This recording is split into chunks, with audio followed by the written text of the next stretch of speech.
Hey guys, Thunder E here and welcome back to the video you've been waiting for, gaming on the iPhone 14 Pro and 14 Pro Max. Yes, I know you guys have been waiting for this. It's finally here. Now, before we move ahead, big shout out to our sponsor of this video, Spigen. They've got great accessories for your iPhone 14 Pro, just the iPhone 14 series line in general, and some we'll see here in this video. So, yeah, I know you guys have been waiting. I apologize, it's taking a little bit because I ran into an issue. I cannot show you FPS benchmarks on any of the games other than Apex Legends because my benchmark tool, GameBench, doesn't have support yet for the iPhone 14 because this video is before launch, by the way. So, once it gets updated, I'll do that. Now, some of you also suggested PerfDog. I did try that and I ran into the very same issue. So I decided, look, I'm going to talk about some of the innate benchmarks with Geekbench. We'll show some gameplay, we'll listen to some audio, and then we'll talk about certain things on the device, and then we'll look at what at least Apex gets us right there. Now, before we even move ahead, let's talk about the display. Now, we have dynamic island. That's something that's new and quite interesting for a lot of people. You're going, how will that affect your gameplay? Honestly, it really doesn't. I mean, for me, I usually have, of course, the notch on the left-hand side, and it might cover up some menus while you're navigating, but it doesn't really hinder your gameplay in any way. Speaking of this display in general though, ProMotion is smooth, it feels like butter, playing your shooters really works well. And I like the fact that the max native brightness of 1600, yes, not 2000 outdoors, is great. Now, this kind of brings me to the first thing I want to talk about from Spigen. That is the Glass TR Easy Fit. I like it because you need to protect that. And honestly, you guys didn't know I was using it right here. That's how good, thin, and durable it is. I like it because it's kept my iPhones protected over the years. I will always use it and definitely should pick it up. So let's jump into our very first benchmark reading. That is from Geekbench 5, and we're looking at our CPU scores for both devices. Here you can clearly see that the iPhone 14 Pro beats out the iPhone 14 Pro Max, but slightly. You can see the single core and the multi-core scores right there. Pretty solid overall, and probably the highest you see from any device currently on the market. Now, looking of course at the compute scores, again, the 14 Pro beats out the 14 Pro Max. Right there, but some really impressive scores overall. So I definitely like that. Let's move over to some gameplay because that's what you guys came to see here. So Call of Duty Mobile, we can play at ultra settings and medium, which is probably the highest I've seen, and it looked and felt really smooth. You guys saw it for yourself. What do you think there? I liked it. It was really nice. Plus the audio, and you're going to see it as a recurring theme as you look at more gameplay. Audio was really great.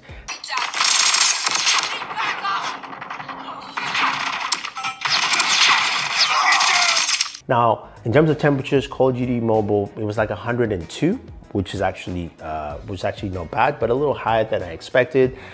Going over to Genshin Impact, which of course is our temperature demon. I played this game for about 30 minutes or so, and here I got some really solid gameplay.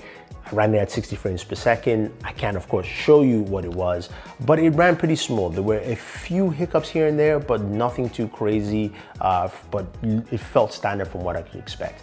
Now, when it comes to temperatures here, though, I got temperatures about 112, which actually is an improvement from last year where I was getting about 114 to 117 on the iPhone 13 Pro Max. So I like that improvement in temps, but 112 is still a little bit high for me.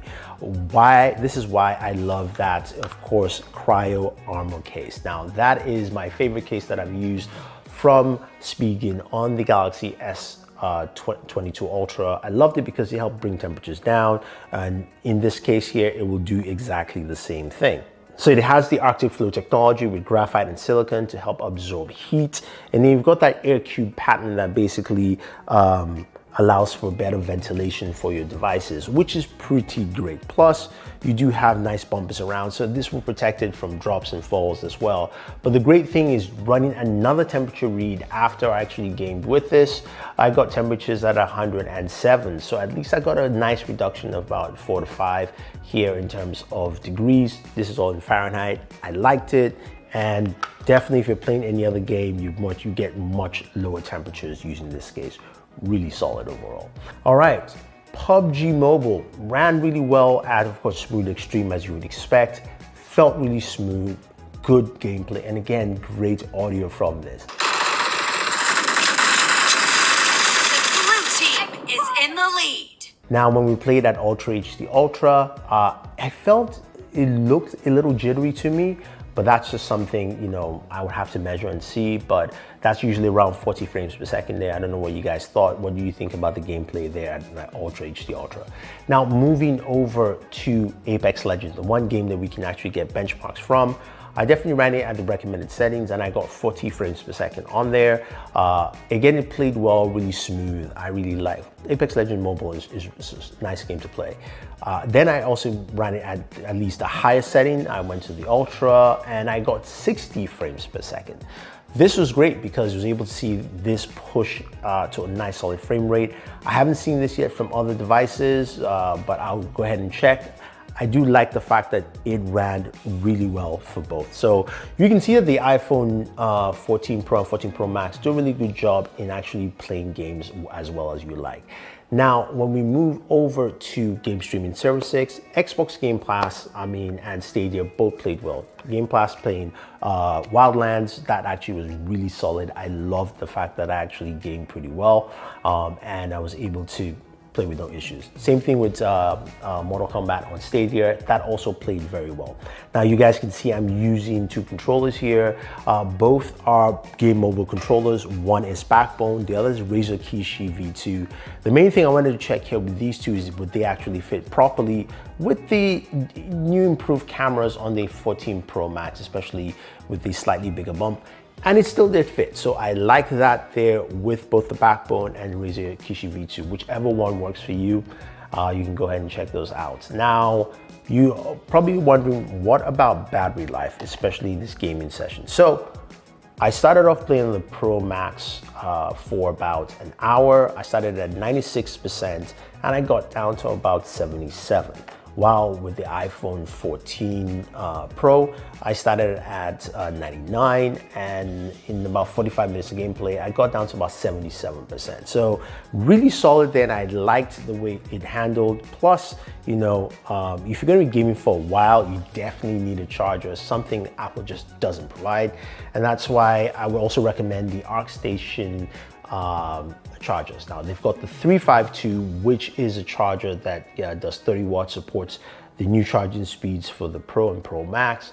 And then you've also got the 452 and the 652. I personally like to use the 652 because I can use it to charge both devices, and I can also use it to charge as well, like my MacBook or my laptop, this kind of thing, and it kind of brings everything together.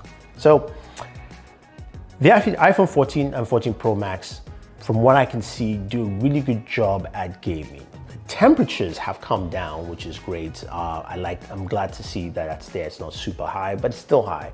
But the audio quality, ProMotion looks pretty fantastic. And I know, guys, I'm sorry, you couldn't get to see FPS counters for all the games, but I promise I will have that video for you showing you how, of course, they perform against, you know, the competition from Snapdragon and MediaTek. But in the meantime though, if you just got your iPhone 14 Pro Max or the 14 Pro, you want to set it up in eSIM, go check out that video out there. And if you want to see a full speaker test against also the Galaxy and the Z Fold 4, then check that as well.